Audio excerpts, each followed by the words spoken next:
The stepmother was yelling at the girl, who cried as she tried to eat from the floor, tears mixing with the fallen food. "If you want to eat, then eat from there," she said coldly. But when the door opened and the millionaire father entered, silence took over the room. And what he did next left everyone in shock. The Sterling mansion was a palace of white marble and heavy silences, where sunlight seemed to ask permission before entering. That night, the dining room shimmered like a fairy tale set. A crystal chandelier poured light onto the polished mahogany table, where silver cutlery gleamed beside hand-painted porcelain plates. The aroma of a succulent roast mingled with the sweet perfume of the orchids that adorned the table's center, creating an atmosphere of calculated perfection. For little Leah, however, only 7 years old, that splendor was a frame for her loneliness. Hidden behind a heavy velvet curtain in the darkest corner of the room, she watched the scene with large, tear-filled brown eyes. Her stomach rumbled, a childish, insistent sound she tried to muffle with her small hands. Her stepmother, Eleanor, was the perfect hostess. In a silk dress, the color of sapphire that highlighted her blonde hair and a smile that never reached her eyes. She entertained 2 important guests, friends of her husband. Her voice was a soft melody, but each word carried a weight that only Leah and the housekeeper, Helen, could feel. "Richard is in Zurich this week, closing a major deal," Eleanor was saying, gesturing elegantly. "The market has been incredibly generous, and the dividends from his latest ventures have secured an extraordinary profit. Maintaining a fortune of his magnitude requires constant attention." The guests nodded, impressed by the scale of the wealth Eleanor managed with such apparent ease. They didn't see the little girl huddled in the shadows, nor the cruelty that hid behind that sophisticated facade. Ever since her father, Richard, a man who had turned a small amount of seed money into a billion-dollar empire, had remarried, the rules of the house had changed. Eleanor had decreed that clumsy children and expensive china don't mix. Thus, Leah was banished from the dining table. At first, she ate in the kitchen, but even that became a nuisance for her stepmother. Now, she just waited, invisible, until everyone had finished. Helen, the white-haired, kind-hearted housekeeper who had known her since birth, shot her glances of pure agony. She wrung a dish towel in her wrinkled hands, fighting a silent battle between her loyalty to the child and the fear of losing the job that supported her family. Once, she tried to slip Leah a bread roll, but Eleanor's cutting gaze froze her in place. The threat didn't need to be spoken. The guests' laughter echoed through the room, and Leah shrank further into the curtain. The sound of their happiness was a wall that separated her from the world. She closed her eyes and tried to remember her mother's face, a warm, smiling face that now seemed like a distant memory, almost a dream. Her father, always traveling to multiply his assets, called every night, but his voice through the phone couldn't fill the emptiness that had settled in her chest. He didn't know, he didn't see, and Leah had no words to explain the chill that had frozen her new life. Dessert was served, a chocolate souffle that made her stomach ache with longing. She could smell its sweet, warm scent drifting toward her, a cruel and delicious torture. Finally, after what felt like an eternity, the guests rose, praising Eleanor's hospitality. She walked them to the door, her impeccable smile still in place. As soon as the sound of the car faded, the smile vanished. Eleanor's face transformed into a mask of cold impatience. She turned, and her blue eyes, hard as shards of glass, found Leah's small figure in the shadow. The girl held her breath, her heart pounding. Eleanor walked slowly toward her, the sound of her heels on the marble echoing like hammer blows. She said nothing. She just pointed with her chin toward the kitchen. Leah obeyed in silence, following her with quick little steps. In the kitchen, on the granite countertop, was a plate with cold leftovers from dinner. Eleanor pushed it toward the edge, making it slide. Leah reached out to catch it. But her stepmother was faster. With a deliberate movement, she knocked the plate to the floor. The porcelain shattered and the food scattered across the cold tiles. Leah looked up, her eyes full of tears and confusion. Eleanor crouched down, meeting the girl's gaze, and in a voice that was a venomous whisper said, "You wanted to eat, then eat, off the floor." The shards of porcelain glittered like fallen stars on the dark granite floor, each fragment a distorted reflection of the small, kneeling, motionless girl. The tears she had held back for so long now streamed hot down her face. But no sound escaped her lips. Fear was a gag. Eleanor watched her with cold satisfaction, her posture erect, her chin high, like a queen surveying her domain. The cruelty was not an impulse. It was a deliberate choice, an instrument to shape the house in her own image, perfect on the outside, hollow within. "Clean this up," she ordered, her voice low and controlled, more frightening than any shout. "And then go to your room. I hope you've learned your lesson about the value of things. Every object in this house is the result of hard work, of smart investments. This plate, for example, was worth hundreds of dollars. Your carelessness costs money." Leah reached out a trembling hand to pick up the largest shard but hesitated, afraid of cutting herself. It was at that moment that Helen, the housekeeper, entered the kitchen. Drawn by the sharp sound of shattering porcelain, she stopped at the door, her aged face paling as she took in the scene. Her eyes met Leah's, and in them the girl saw an ocean of pain and helplessness. Helen took a step forward, the instinct to protect the child almost overcoming her caution. "Mrs. Sterling, please, she's just a—" she began, her voice thick, but Eleanor cut her off with a look as sharp as a razor. "She's just a child who needs to learn discipline." "Helen, the Sterling fortune wasn't built on sentimentality. It was built on rigor. This family's net worth grows by the day, and everyone under this roof will respect that, including you." The veiled threat hung in the air, dense and suffocating. Helen stepped back, wringing her hands in her apron, her heart heavy with a guilt that was not her own. With a sigh of annoyance, Eleanor turned away. "Leave it. Helen will clean it. And you, Leah, to bed. I don't want to see you again tonight." The girl scrambled to her feet, her small legs trembling, and ran out of the kitchen, not daring to look back. She climbed the stairs in silence, the marble steps cold beneath her bare feet.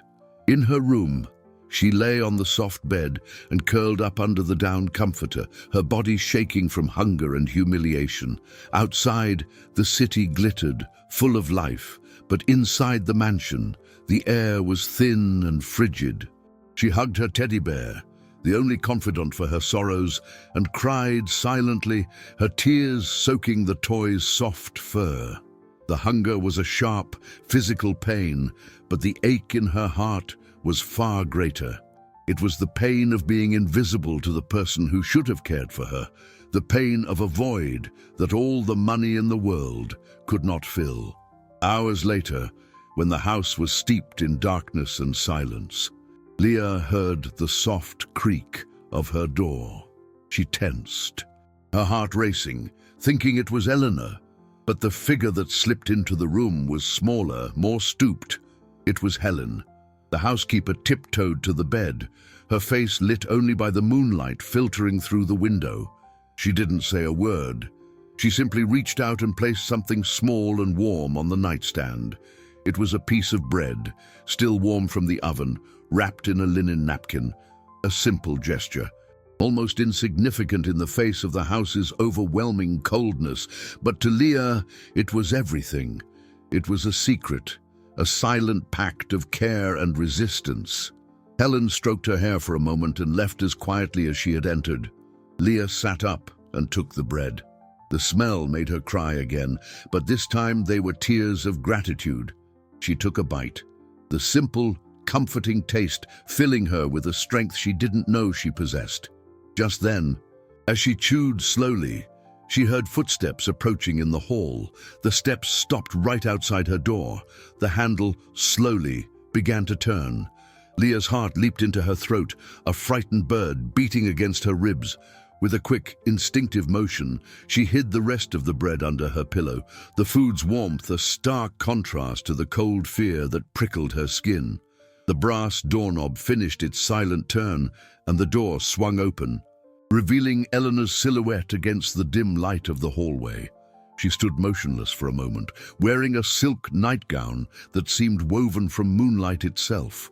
Her face was serene, a mask of tranquility that was 1,000 times more terrifying than her rage. She stepped into the room, closing the door behind her, and the sound of the latch clicking was like a cell door locking.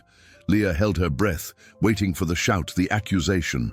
But Eleanor just walked around the room, her bare feet making almost no sound on the Persian rug. She ran her fingers over the lacquered wood of the vanity, then adjusted a small porcelain vase, the same kind she had shattered hours before. "This room is beautiful, isn't it?" she said, her voice a calm whisper. "Your father spared no expense. Every object in here represents an investment, a small piece of the wealth he's worked so hard to build. He turns everything he touches to gold, quite literally. His assets are vast, spanning continents, in dollars, euros, even cryptocurrency, that new billionaire obsession." She turned to Leah, a thin smile curving her lips. "That's why order is so important. Disorder, carelessness, they are the enemies of wealth." She approached the bed and sat on the edge, her weight sinking the mattress near Leah's feet. The girl shrank back, smelling her stepmother's expensive perfume, a floral scent that now made her nauseous. Eleanor reached out and touched Leah's face, her fingers long and cold. "Are you comfortable, dear? I hope you're thinking about what you did. People who don't value small things will never be worthy of great ones." The touch was light, almost a caress, but underneath was a threat of steel. Leah could only nod, unable to speak. Eleanor watched her for another long moment, her blue eyes scanning every detail of the room, as if looking for something out of place. Her gaze rested for a second on the pillow, and Leah's heart stopped. But to her relief, Eleanor stood up. "Sleep well," she said, and left the room as silently as she had entered.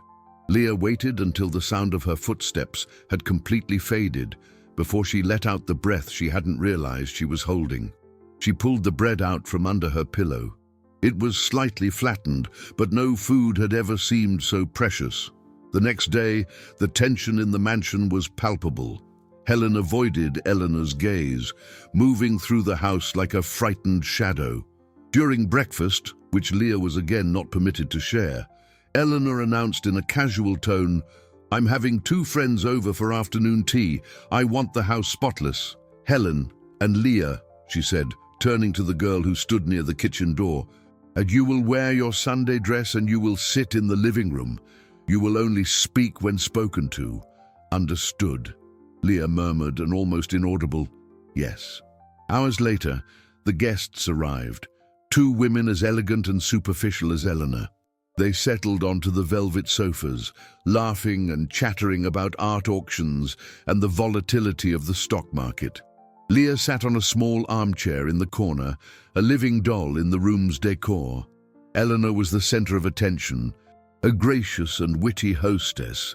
She poured the tea, offered the delicate pastries, and, in the middle of a story about her vacation in Monaco, let her white linen napkin slip from her lap onto the rug. She stopped talking, and a momentary silence fell. The 2 guests looked at the napkin on the floor. Eleanor didn't move. Instead, she turned to Leah with the sweetest, most radiant smile the girl had ever seen. The contrast between the sparkle in her eyes and the coldness Leah knew lay beneath was dizzying. In a voice that was pure honey, she said, loud enough for everyone to hear, "Leah, darling, you don't mind, do you? Be a good girl and fetch that for Mommy." Time seemed to freeze. The guests' voices, which moments before had been chattering about the returns on their hedge funds and the latest stock market dip, ceased. The only sound in the vast living room was the ticking of a grandfather clock in the corner, each second a dull thud against the silence. All eyes were on Leah, The guests were curious and vaguely amused. Eleanor's were bright and expectant, a predator watching its prey. The word "mommy" echoed in Leah's ears, a cruel distortion of reality. She was not her mother.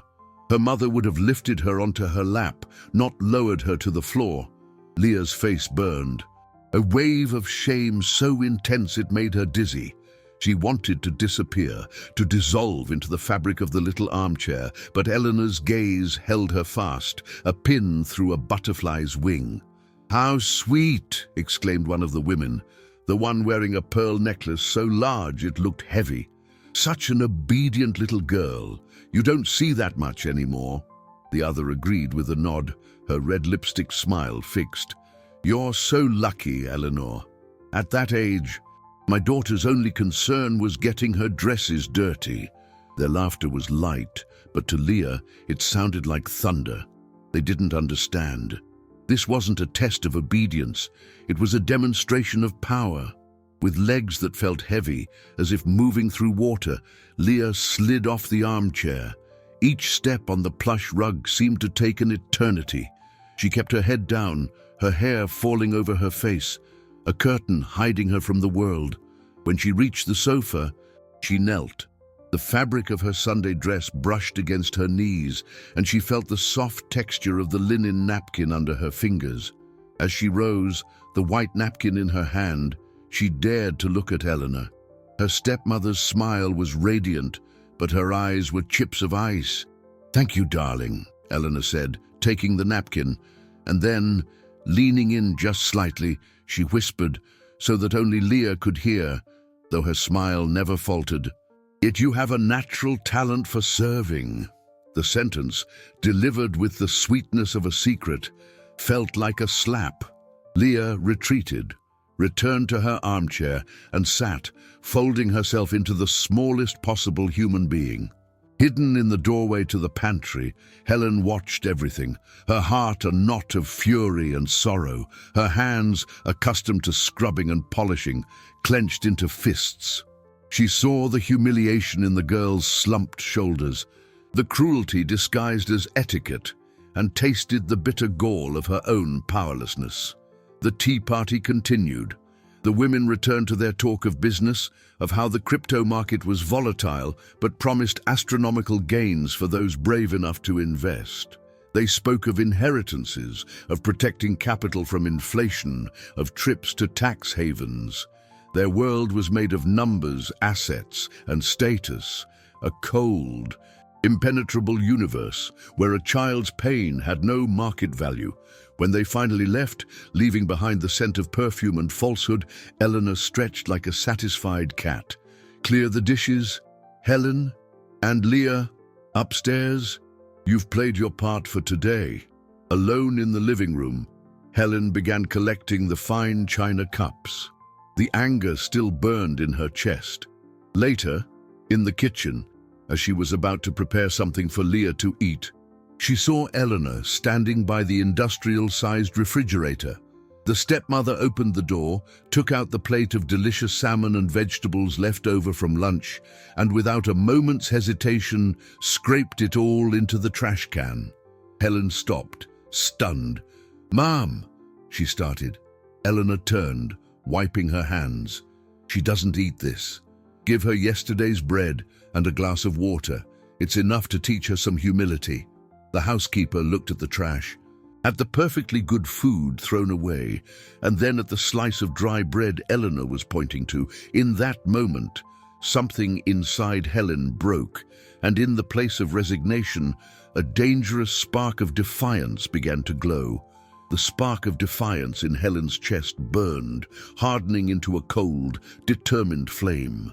For years, she had served this family, first Leah's mother, a kind woman whose laughter still seemed to echo in the halls, and now Richard, a good man, but one blinded by grief and work, blind enough to place his most precious treasure, his only child, in the hands of a viper disguised as an angel.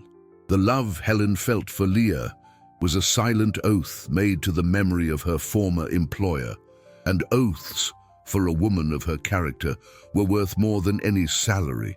Looking at the slice of dry bread and the glass of water, she made a decision. Her rebellion would not be loud. Not a direct confrontation that would get her thrown out, leaving Leah completely unprotected.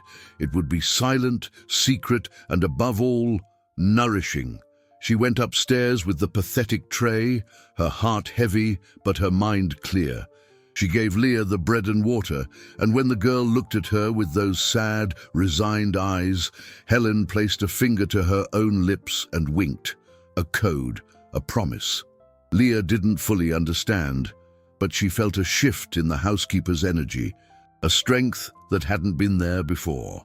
That night, after Eleanor had retired to her suite to read stock market reports and plan new investments for the family's growing capital, Helen returned to the kitchen, her heart hammered against her ribs. She wasn't stealing, she was correcting an injustice. With deft, experienced hands, she mixed flour, eggs, and a little of the sugar she rarely used. She made small oatmeal cookies, rich in fiber and flavor, the kind Leah's mother used to make. The aroma filled the kitchen, a scent of home, of comfort, an act of defiance against the house's sterile coldness. She baked them until they were golden brown and, after they cooled, wrapped half a dozen in a napkin. She went upstairs again, the package hidden in her apron pocket. She slipped into Leah's room, who was pretending to be asleep. "Leah," she whispered. The girl opened her eyes. Helen took the cookies from her pocket and hid them in the back of a sock drawer, under a rolled-up pear. "One a night," she instructed in a murmur. "Eat it slowly. It's our secret." Tears welled in Leah's eyes, but this time they were of a different kind. She hugged the housekeeper fiercely, a quick, desperate gesture that said everything. In the days that followed, a dangerous routine was established. By day, Leah endured Eleanor's contempt, ate the crumbs she was offered, and kept her head down. But at night, in the dark of her room, she savored the small cookie, each bite a reminder that she was not alone. The secret food began to have an effect. A little color returned to her cheeks. The listlessness in her eyes was replaced by a flicker of hope. It was a subtle change, almost imperceptible, but not to Eleanor. The stepmother watched her with renewed focus, her blue eyes narrowing. She couldn't understand it. How did the girl, subsisting on a diet of humility, look less defeated? Eleanor's suspicion fell immediately on Helen, but she had no proof.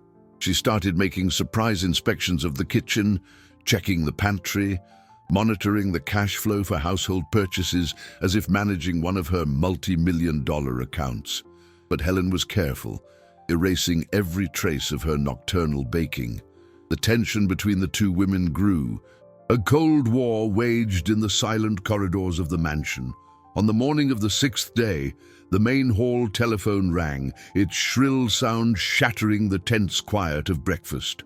Eleanor answered, her voice instantly transforming, full of a saccharine sweetness that was pure performance. "Richard, my love, what a wonderful surprise." Leah, standing near the door, felt her heart quicken. Helen, polishing a silver statue nearby, paused, her ears straining. "Yes, darling. Yes, business is going well. The tech stock shot up just as you predicted." There was a pause. Eleanor's smile faltered for a fraction of a second. "What? Coming back early? So soon?" She forced a laugh. "Of course that's fantastic news, my love. Wonderful. A family dinner. Oh, what a perfect idea. We'll be waiting for you." She hung up the phone and stood motionless for a moment, the fake smile melting from her face. She turned slowly, and the look she gave Leah contained nothing but cold panic and a seething, contained rage. The deadline for her staged perfection had just been moved up. Eleanor's panic was a silent, ravenous beast. The moment her heels clicked away from the phone, the energy in the mansion shifted. The air, once merely cold, now crackled with a dangerous electricity. Richard would be back in 2 days. 2 days to reinforce the walls of her sham, to ensure not a single crack in her flawless performance was visible. For Eleanor, that dinner wasn't a family celebration. It was the most crucial of all her financial plays. Maintaining her position as Mrs. Sterling, with unrestricted access to Richard's vast fortune, was the deal of a lifetime. The passive income generated by her own investments was seductive, but control over the entire estate was the real prize. One slip-up, one sad look from her stepdaughter, one misplaced word from the housekeeper, and the return on her marriage could plummet. She threw herself into the preparations with the ferocity of an executive closing a billion-dollar merger. The house was turned upside down. The drapes must be cleaned and pressed. The silver must shine so brightly it outshines the moon. I want white lilies in every room, Helen, and the menu must be impeccable. I've hired the chef from the French consulate, she announced, pacing, her phone glued to her ear, barking orders, confirming reservations, micromanaging every detail. For Leah, these 2 days were an intensified torture. Eleanor used her as a personal assistant, forcing her to perform useless, humiliating tasks. She spent hours on her knees, using a small toothbrush to clean the grout between the marble tiles in the entrance hall, a job the cleaning crew would have done anyway. "It's so you understand the value of hard work," Eleanor said, watching from above, a glass of imported mineral water in her hand. Helen watched it all with a mixture of hope and dread. Richard's return was Leah's only chance of salvation, but Eleanor's nervousness made her unpredictable and even more cruel. The housekeeper had to walk a tightrope, avoiding any confrontation that might cost her her job before Richard arrived. Her nightly visits to Leah became shorter, riskier. Along with the cookies, she now whispered words of encouragement. "Be strong, my girl. Your father is coming home. The truth is stronger than any lie." Leah clung to these words like a castaway to a piece of driftwood. The thought of seeing her father was a sun shining in her chest, but behind that sun was the shadow of fear. What if he didn't believe her? What if Eleanor's smile blinded him once more? The night before the dinner, Eleanor came into Leah's room holding a dress in a plastic garment bag. It was a navy blue velvet dress with a white lace collar, the most beautiful thing Leah had ever seen. "You will wear this tomorrow," Eleanor said, her voice devoid of any warmth. "And I want you to understand the rules. You will sit at the table, but you will remain silent. You will smile when I smile.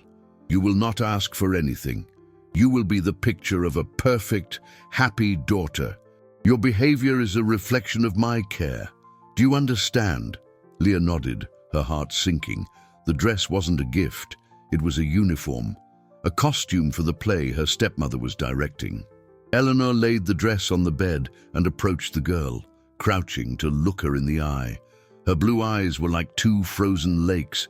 "If you embarrass me in front of your father," she whispered, her voice a chilling hiss, "I will make you wish you had never been born." The threat, so direct and cruel, stole Leah's breath. She knew, with a terrifying certainty, that Eleanor was not bluffing. The next day would not be a liberation.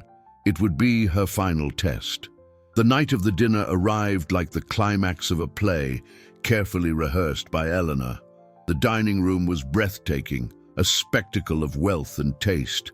There were financiers discussing treasury fluctuations and the future of Bitcoin, society columnists with smiles hungry for gossip, and family friends toasting Richard's continued success.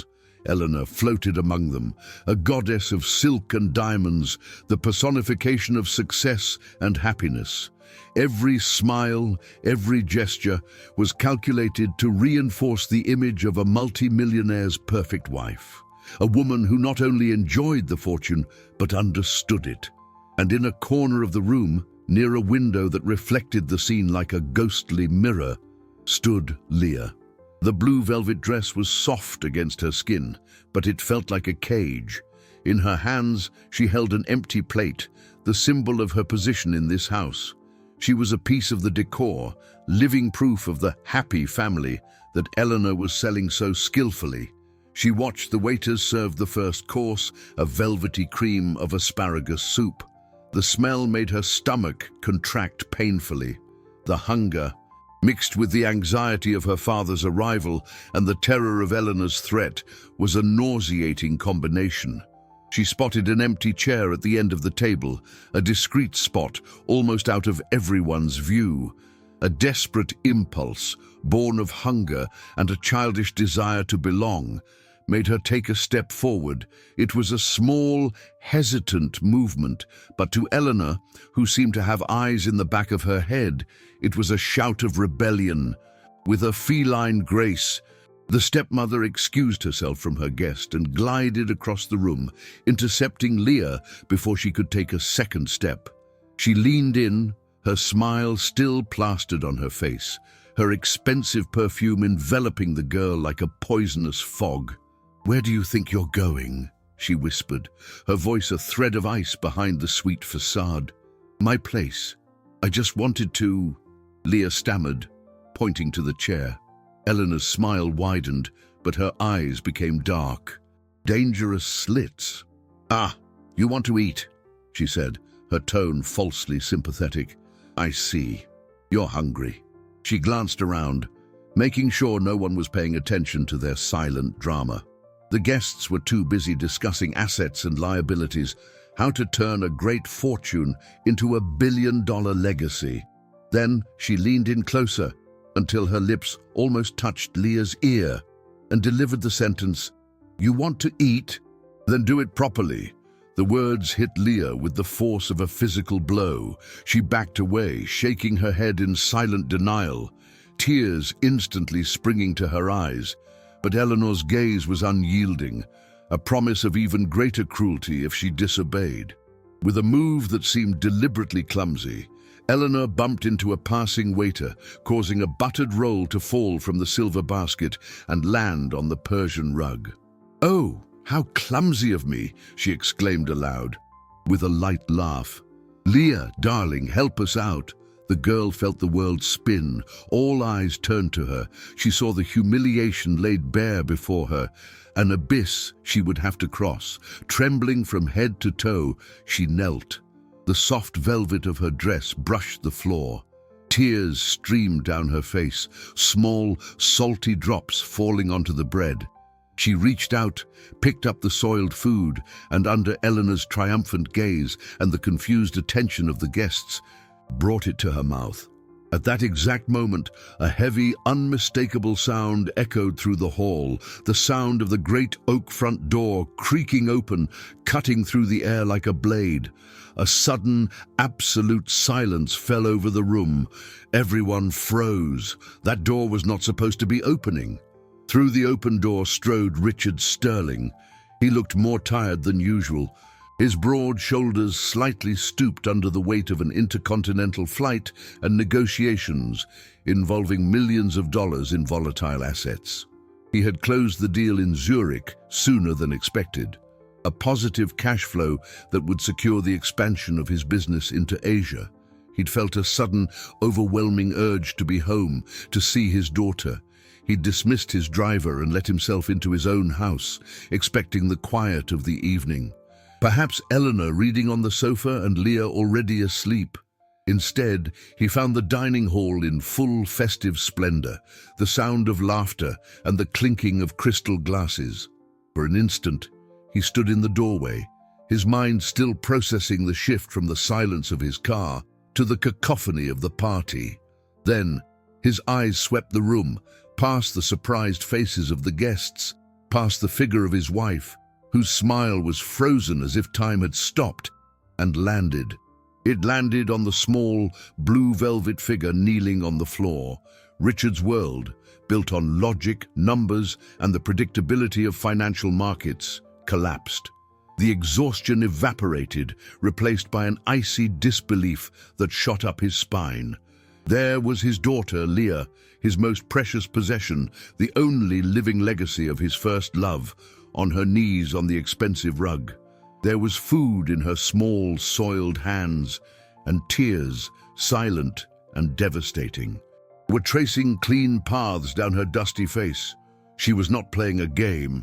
The humiliation in her posture, the way her shoulders trembled, the choked sob he could almost feel from across the room, none of it was a game. The noise in the room died so abruptly that the ensuing silence seemed louder than any sound. A guest's fork clattered against a plate with a sharp click.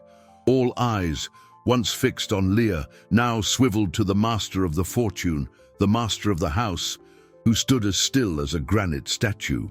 Eleanor took a step forward, her hand raised in a placating gesture, her mind spinning frantically for a plausible lie. "Richard, my love, you're early.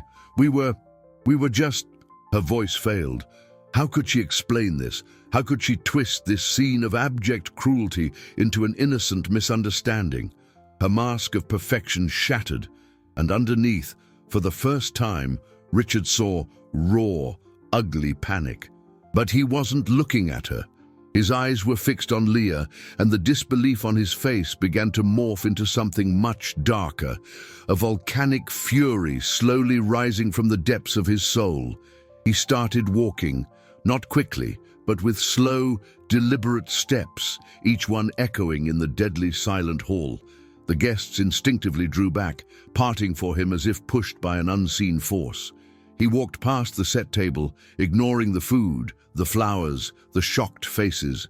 His entire universe had shrunk to that one small figure on the floor. He stopped directly in front of her. Leah, feeling her father's shadow over her, slowly raised her head. Her large, brown, tear-flooded eyes met his. In that gaze, he saw months, perhaps years, of a sorrow that he, in his relentless pursuit of more wealth, more capital, more security, had utterly failed to see. The little girl looked at him, not with fear, but with a fragile, trembling hope. She didn't seem to understand the storm brewing inside him, nor the gravity of what had just happened. In her world of silent pain, there was only one simple question, one fundamental need that had been denied for so long.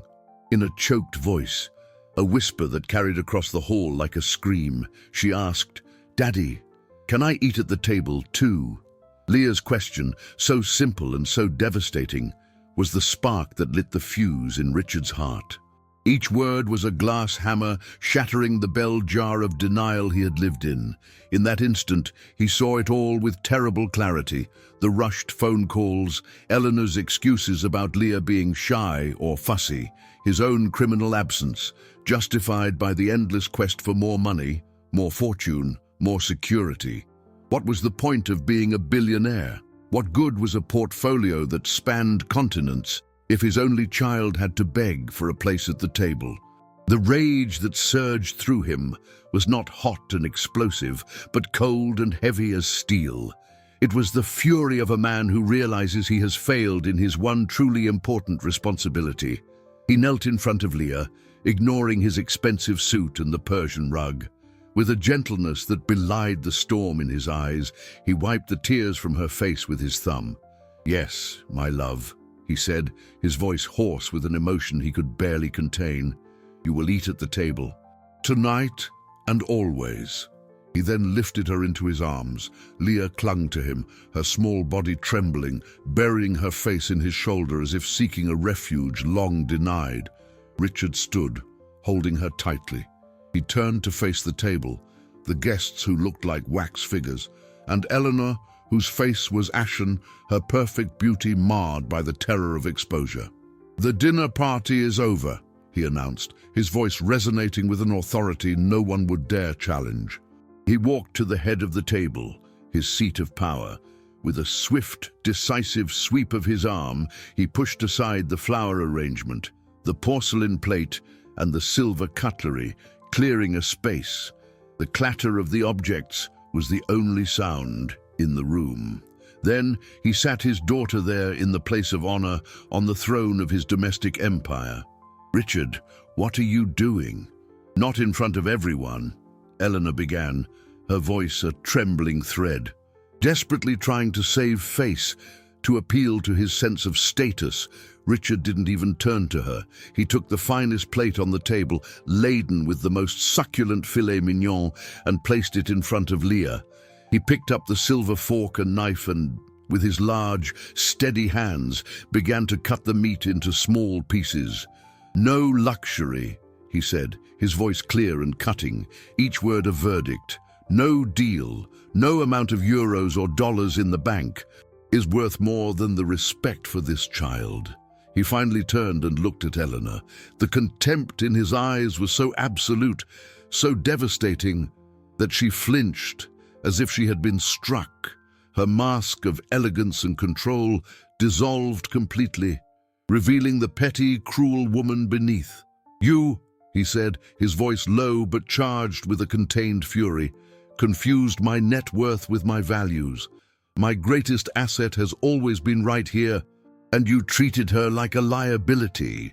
The guests exchanged uncomfortable glances, some beginning to rise discreetly, wanting to flee the social implosion. Richard ignored them. He turned back to Leah, who was watching him with silent adoration, and offered her the first piece of food. In that moment, in the middle of the lavish hall and the ruins of a marriage, he was just a father. Eleanor stood frozen, isolated, the accusatory silence of the room pressing down on her. For the first time in her life, she had nowhere to run, no lie to tell, no performance to save her. She was, at last, exposed. The next morning dawned strangely quiet. The sun streamed through the dining room windows with its usual generosity, but the light felt different, less cold. For the first time in months, 3 places were set for breakfast at the main table. In one of them, sitting on 2 cushions to reach the right height, was Leah. Before her was a bowl of fresh-cut fruit and a glass of orange juice. She ate slowly, almost ceremoniously, as if she couldn't believe her luck. Helen moved around the table, pouring coffee, and for the first time, there was no fear in her movements, only a quiet dignity. At the head of the table, Richard sat, his coffee cup untouched in his hands. He wasn't eating, he was just watching his daughter, and in his eyes was a universe of regret. Every bite Leah took was a blow to his conscience. He, a man who prided himself on his business acumen, who could predict the fluctuations of the stock market and had turned his inheritance into a multi-billion-dollar fortune, had been blind to the emotional bankruptcy within his own home. He had spent sleepless nights analyzing his company's cash flow, the returns on his international hedge funds, the balance of assets and liabilities. He celebrated the dividends, the compound interest that swelled his capital. But he hadn't noticed that the most valuable asset in his portfolio was withering from hunger and loneliness. He knew the value of every ounce of gold in his vaults, but he hadn't known the weight of sadness on his daughter's shoulders. The wealth he had accumulated in dollars, euros, and even crypto now seemed like a useless pile of ash before this small figure rediscovering the simple taste of a slice of melon. The sound of heels on marble announced Eleanor's arrival. She entered the dining room, already composed. She was impeccably dressed, her face made up to hide the traces of the previous night's humiliation. She ignored Leah and Helen and addressed Richard directly, her voice low and controlled. "Richard, we need to talk. Alone." Richard lifted his eyes from his daughter and fixed them on his wife. His gaze no longer held the fury of the night before, but something far worse, a dispassionate coldness, the same he used when liquidating a bad investment. "We have nothing to talk about alone, Eleanor. Anything that needs to be said can be said here." Her arrogance faltered. "Don't be ridiculous. What happened last night was a misunderstanding, a lesson that got out of hand. Think of our image, our business connections, the people who were here." "I am thinking about my image," he replied, standing up. "The image of a father, and it is in ruins." He walked toward her, and for the first time, Eleanor seemed small, fragile before his unrelenting calm. "You used my house, my money, as a stage for your insecurities, but the play is over." He turned to the housekeeper. "Helen, please come here." The housekeeper approached, wiping her hands on her apron, her heart pounding. Leah watched everything, her spoon paused halfway to her mouth, her eyes wide and attentive. Richard placed a hand on Helen's shoulder, a gesture of respect and alliance.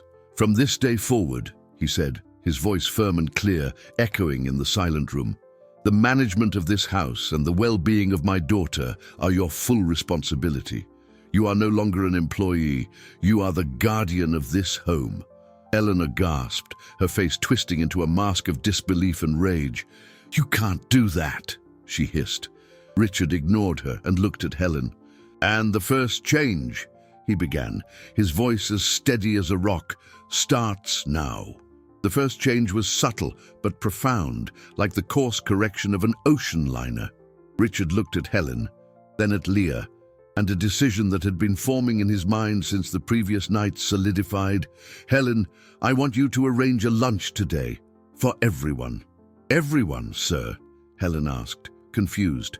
"Yes, you, Leah, me, and every employee who works in this house. The gardeners, the cooks, the cleaning staff, everyone will sit at this table with us." The order was so unprecedented that Eleanor let out a short, incredulous laugh. "Have you lost your mind? You're going to turn our dining room into a cafeteria. Think of our status, Richard. What will people say?" He faced her with glacial calm. "I no longer care what people say. I care what the people under my roof feel. For too long, this house has been a showroom, a set piece to display wealth and power. It was not a home. Today, that starts to change. A home is built with people, not objects.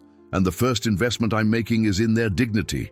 Richard's decision was more than a symbolic act. It was a declaration of war on the empty values Eleanor had established. It was a transfer of power, not just in household management, but in a moral sense. He was consciously devaluing the currency of social status and overvaluing that of human respect. Eleanor watched, helpless, as Helen, with a new authority shining in her eyes, began to give the orders. The news spread like a silent fire through the mansion's staff quarters. There was disbelief, then a buzz of excitement. The idea of sitting at the mahogany table, using the silver cutlery they spent hours polishing, was something that had never crossed anyone's mind. It was a breach of protocol so radical it felt like a dream. By noon, the grand dining table was set, not with the usual rigid formality, but with a welcoming simplicity. There were more places, more plates, and in the air, a mixture of nervousness and anticipation. One by one, the staff filed in, hesitant, the men in their gardening uniforms, the women in their clean aprons. Richard greeted them at the door, one by one, shaking their hands and thanking them for their work. Leah, at her father's side, smiled shyly at each of them. Many there saw her every day but had never exchanged more than a nod. Today, they saw her as the small catalyst for this quiet revolution. Eleanor refused to participate. She remained in the living room, watching from a distance, her face a mask of contempt, like a queen exiled in her own castle. When everyone was seated, an awkward silence hung over the room. Richard, sensing this, stood at the head of the table. "I know this is different," he began, his voice steady, "and I want you to know why it's happening. I made a mistake, a grave one. I built a business empire, accumulated a fortune my grandchildren won't be able to spend. But I nearly lost what is most important. I neglected people, starting with my own daughter." He looked at Leah, who blushed but smiled. "This house will no longer be ruled by fear or by appearances. It will be ruled by respect. Your work is valuable, and you are valuable. From this day forward, your voices will be heard."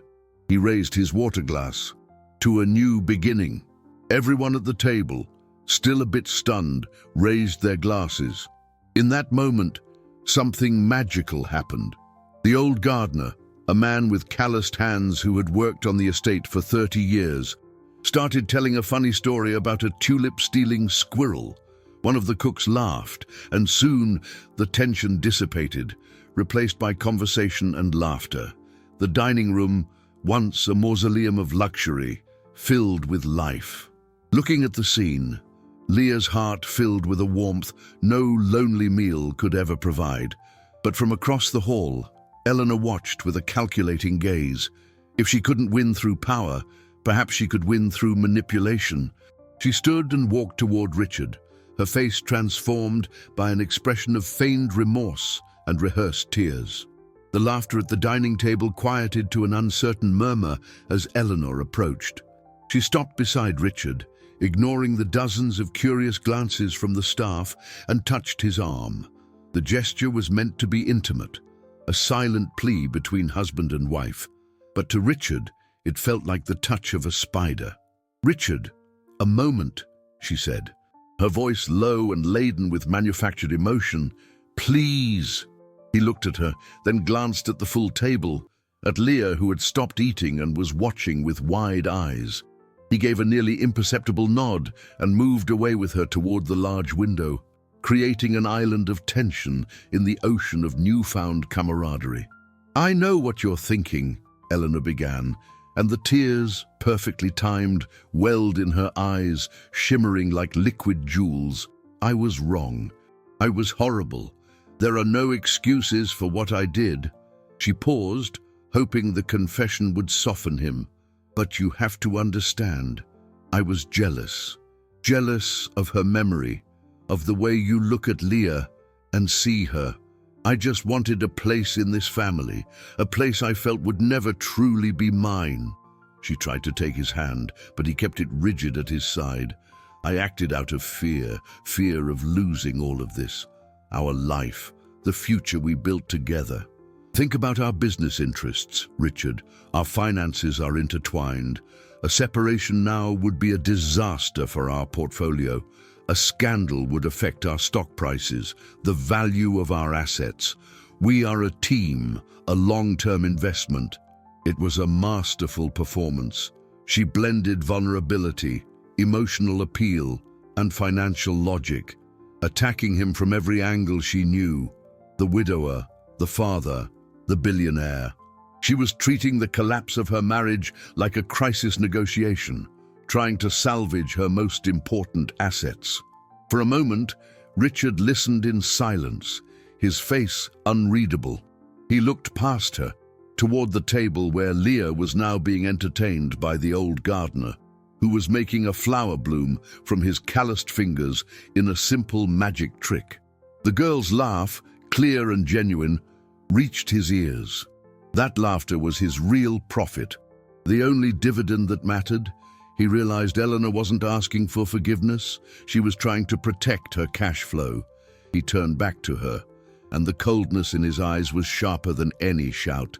"You talk about business, Eleanor, so let's talk business." His voice was low, devoid of emotion. "My investment in you was the worst I have ever made. The return was zero. The emotional liability was catastrophic. You aren't afraid of losing me. You're afraid of losing access to my capital." Each word was a precise blow. Eleanor's tears stopped. The mask of remorse began to crack. "As for our image," he continued, "the only image I'm concerned with is the one my daughter will have of her father, and she will see a man who learned, far too late, that no fortune in the world, no treasury of gold or Bitcoin can buy human decency." He took a step back, creating a final, unbridgeable distance between them. "But my lawyers will be in contact with yours to discuss the division of assets. You will have what is legally yours, financially, but you will no longer have a place in this home. You can't throw me out," she hissed, desperation finally turning to venom. "This is my house." "No," Richard said, his voice ringing with the final authority of a judge delivering a sentence. "This is my daughter's house."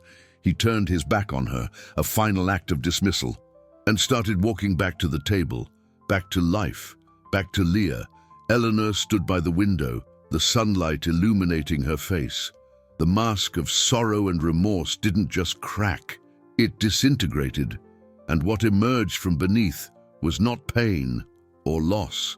It was a hatred so pure, so concentrated and cold, it seemed to suck all the warmth from the air around her. Eleanor's hatred was a palpable force, a cold vacuum in the newfound warmth of the dining room.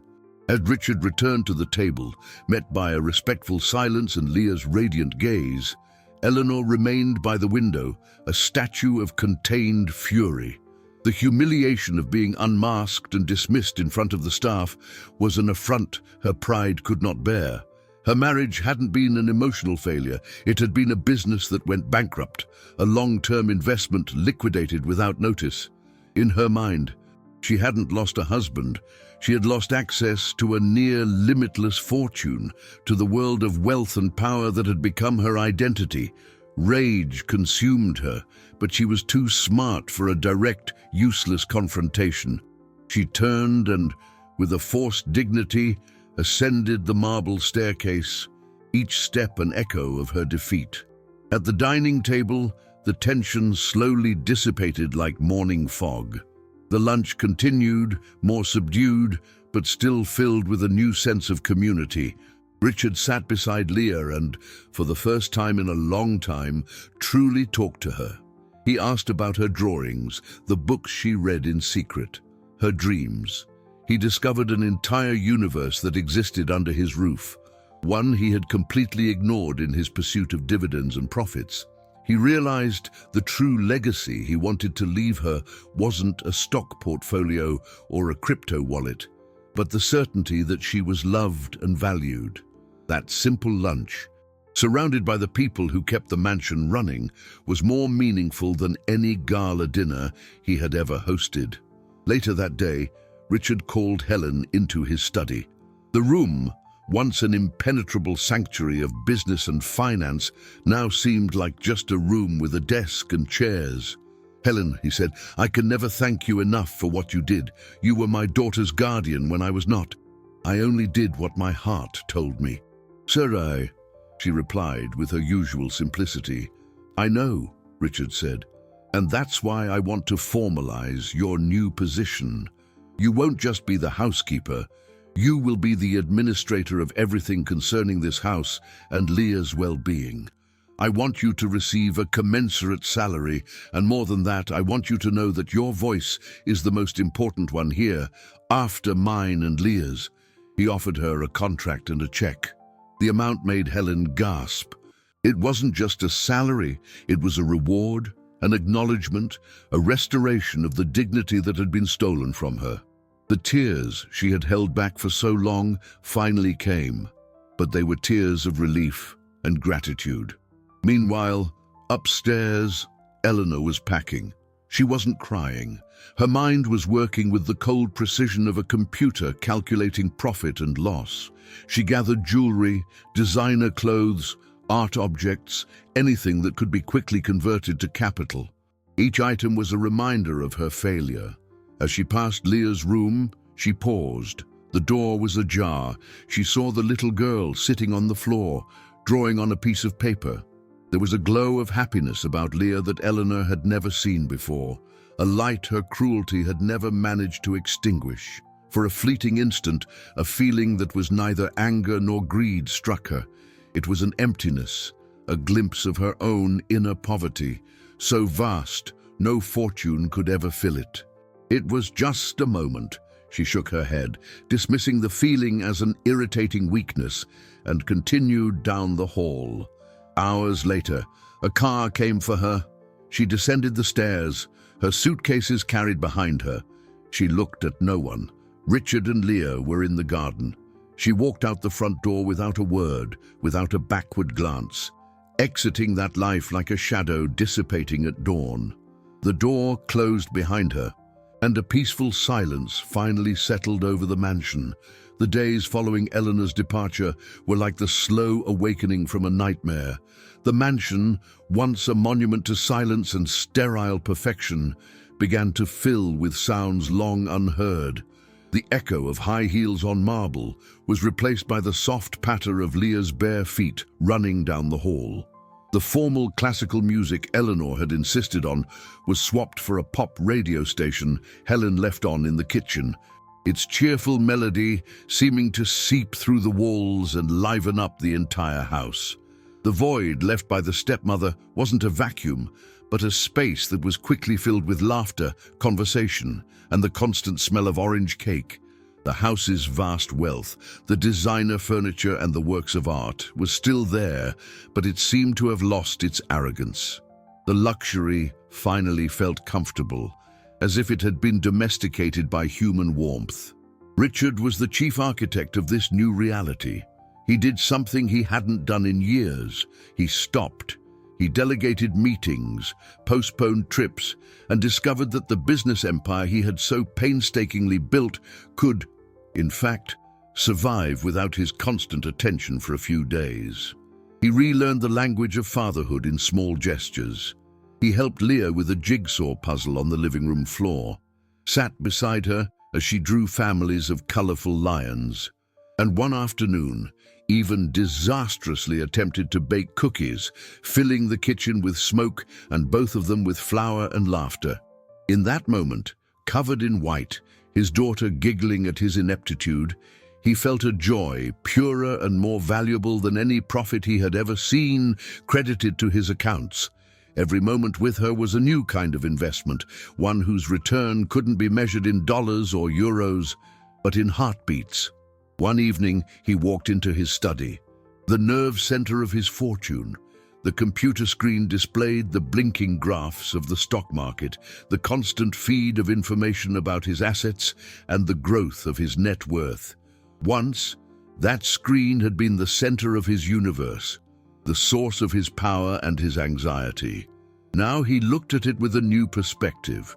He realized he had spent his entire life accumulating the wrong kind of wealth. His greatest asset wasn't listed on any exchange. It was the trust in his daughter's eyes. His most precious capital wasn't financial, but emotional. He finally understood that the most important inheritance he could leave Leah was not an empire of assets, but the unshakable certainty that she was loved. With a calm, deliberate motion, he closed the laptop. The soft click of the machine shutting was the sound of one chapter of his life ending, and a much better one beginning. The culmination of this transformation occurred on a simple Sunday morning.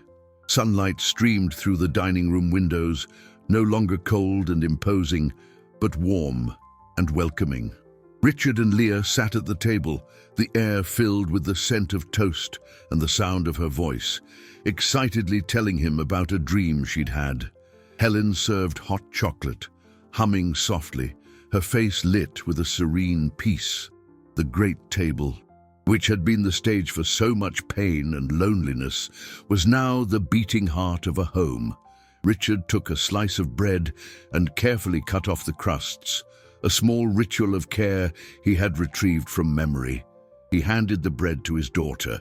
She took it with a smile that seemed to light up the whole room, looking at her, at the happiness that now bloomed where only fear had grown. Richard's heart overflowed with an emotion words could barely contain. His voice thick with gratitude and love, he said, "From now on, you will never eat alone again." Leah didn't need to answer. She just reached her small hand across the table and took his, and in that silent touch was the fulfilled promise of a future where love would be, forever, the greatest fortune of all.